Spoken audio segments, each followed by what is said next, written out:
ஜுரம் சரியாக கோமியத்தை குடியுங்கள் என ஐஐடி இயக்குநர் கூறிய கருத்து ஏற்புடையதாக இல்லை என அமைச்சர் பொன்முடி தெரிவித்துள்ளார். விழுப்புரம் மாவட்டத்தில் செய்தியாளர்களை சந்தித்த அமைச்சர் பொன்முடி, கோமியம் குடித்தால் காய்ச்சல் தீரும் என சென்னை ஐஐடி இயக்குநர் காமகோடி பேசியதை விமர்சித்தார். இதுபோன்ற தவறான கருத்துக்களை கூறி மக்களை திசை திருப்பக்கூடாது எனவும், இதுபோன்ற மூட நம்பிக்கைகளை தகர்த்தெறிய செய்திகள் மூலமாக பத்திரிகையாளர்கள் உண்மையை வெளிக்கொண்டு வர வேண்டும் என அமைச்சர் பொன்முடி கூறினார். அவர் ஐஐடியினுடைய இயக்குனராக இருப்பவர், பல்வேறு விஷயங்களை தெரிந்தவர். அவர் எதை வச்சு இதை பேசுகிறாருன்னே தெரியல. இன்று மருத்துவ வசதிகள் எல்லாம், நவீன மருத்துவ வசதிகள் எல்லாம் வளர்ந்திருக்கிற காலம் இது. ஆகவே எல்லோருக்கும் இந்த நவீன வசதிகள், மருத்துவ வசதிகள்லாம் சென்றடைய வேண்டும் என்பதுதான் தமிழக முதலமைச்சருடைய நோக்கமும் கூட. ஆகவே இது போன்ற தவறான கருத்துக்களை எல்லாம் சொல்லி மக்களை திசை திருப்பக்கூடாது.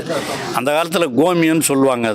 இந்த கோமியத்தை கையில் பிடிச்சி இது பண்ணுவாங்களே தவிர அதை குடிக்கிறதுங்கிறதெல்லாம் அந்த காலத்தில் குடிக்கவே சொல்கிறாருன்னா அது உண்மையிலேயே யாராலும் ஏற்றுக்கொள்ளப்பட முடியாத ஒன்று. எதற்காக அதை இப்படி சொன்னார் என்று என்னால் புரிந்து கொள்ள முடியவில்லை.